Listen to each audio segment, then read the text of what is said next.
अस्सलाम वालेकुम। Jubilee general insurance के फर्स्ट क्वार्टर के जो रिजल्ट है उस पे नज़र डालते हैं। जो प्रॉफिट वर्सेस कॉम्प्रिहेंसिव इनकम है उस पे उसको पहले देखते हैं। प्रॉफिट बढ़ी है, हमारे पास आई है 1.6 बिलियन के करीब, लेकिन अदर कॉम्प्रिहेंसिव इनकम जो है वो नेगेटिव है 1.2 बिलियन, 1.2 अरब के हिसाब से। और कंबाइन रेशियो जो इस क्वार्टर में आई है वो ऑलमोस्ट 90% आई, 90 से थोड़ी सी अबव है, लेकिन ऑलमोस्ट 90% आई है। और इन्वेस्टमेंट वर्सेस अंडरराइटिंग जो कंट्रीब्यूशन है, तो इन्वेस्टमेंट इनकम तो हर दफ़ा ही बढ़ती है, क्योंकि इंश्योरेंस कंपनीज का जो मेन इनकम ड्राइवर होता है मोस्ट ऑफ द टाइम वो इन्वेस्टमेंट होती है। और उसके बाद जो अंडरराइटिंग प्रॉफिट है वो 22 मिलियन के करीब आई है, 225 मिलियन सॉरी। इसके बाद देखते हैं कैश फ्लो ब्रेकडाउन। जो ऑपरेटिंग कैश फ्लो है वो नेगेटिव है, लेकिन इन्वेस्टमेंट कैश फ्लो जो है ना वो ऑलमोस्ट 1.1 अरब रुपए पॉजिटिव के हिसाब से। जो नेट चेंज है वो 1.16 बिलियन रुपीस के हिसाब से पॉजिटिव कैश फ्लो आया है। तो एक ओवरऑल एक अच्छी अच्छी बात है, लेकिन मेन जो कोर बिजनेस है उससे कंपनी जो है ना, उससे जो कैश फ्लो है वो नेगेटिव है। तो भाई चल के देखते हैं बैलेंस शीट को, और मेन जो दो तीन तब्दीलियां आई हैं उसको नज़र से गुजारते हैं कि क्या चल रहा है बैलेंस शीट पे। अच्छा, इक्विटी सिक्योरिटीज में कंपनी ने जो इन्वेस्टमेंट है वो कम किया है, डेट सिक्योरिटीज में बढ़ाया है।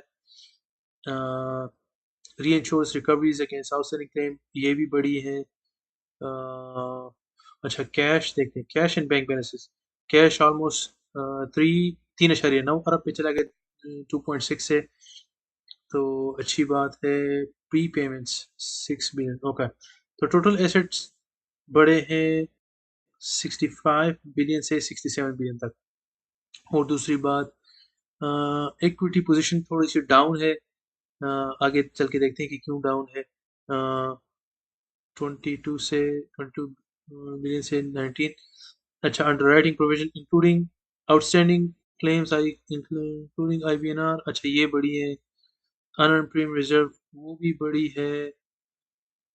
अ, अच्छा, ये इसका मतलब ये है कि कंपनीज जो है ना वो अपना प्रोविजन कर रही है कि ये ये क्लेम्स आ सकती हैं, और उस हिसाब से अनअर्न्ड प्रीमियम रिजर्व्स भी आ रही है। Unearned insurance commission, okay. तो टोटल लाइबिलिटीज 47 बिलियन है, 43 से बड़ी है। अच्छा, अब देखते हैं प्रॉफिट एंड लॉस स्टेटमेंट को देखते हैं थोड़ा सा। नेट इंश्योरेंस प्रीमियम 2.3, 225 मिलियन जो है ना अंडरराइटिंग रिजल्ट है positive, which is good. Investment income 2.3 billion realize किया है। अच्छा, 2.4, okay. So overall balance sheet is is good to go. Sorry, profit and loss statement. अच्छा, इस साल जो अर्निंग पर शेयर, इस क्वार्टर जो अर्निंग पर शेयर है वो 8 रुपये 15 पैसे। पिछले जो दिसंबर ये मार्च वाला क्वार्टर था उसमें 5 रुपये 94 पैसे का हमें फायदा हुआ था इस कंपनी को। अच्छा, अदर कंपनी, अच्छा ये स्टोरी है इधर। अब अच्छा देखें, कंपनी ने प्रॉफिट कितना कमाया है, 1.6 बिलियन रुपीस, सही है।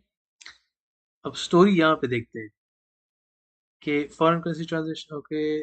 अनरियलाइज्ड लॉस और revaluation of available for sale investment net of tax, okay. ये लॉस कंपनी बुक तो नहीं किया है, ये अभी भी सिर्फ मतलब बुक पे लॉस है, पेपर पे लॉस लिखा है, मतलब ये कंपनी ने रियलाइज नहीं किया।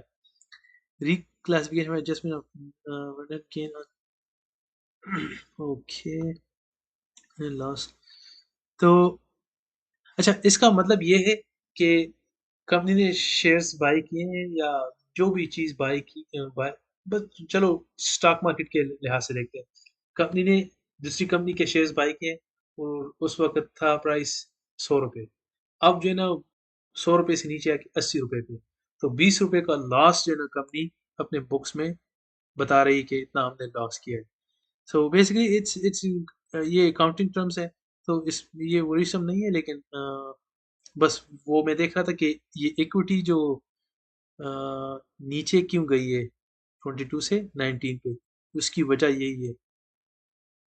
अब यहाँ पे भी देख सकते हैं, यहाँ से आपको पता चल जाएगा कि ये क्या वजह है।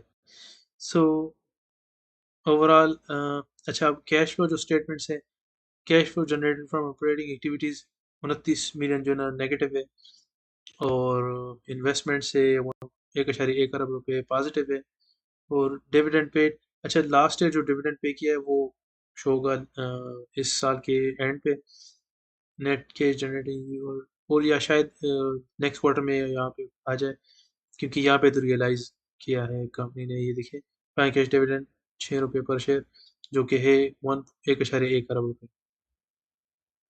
So yeah, that's about it. If you have any question, just let me know in the comment section and I will try to answer it.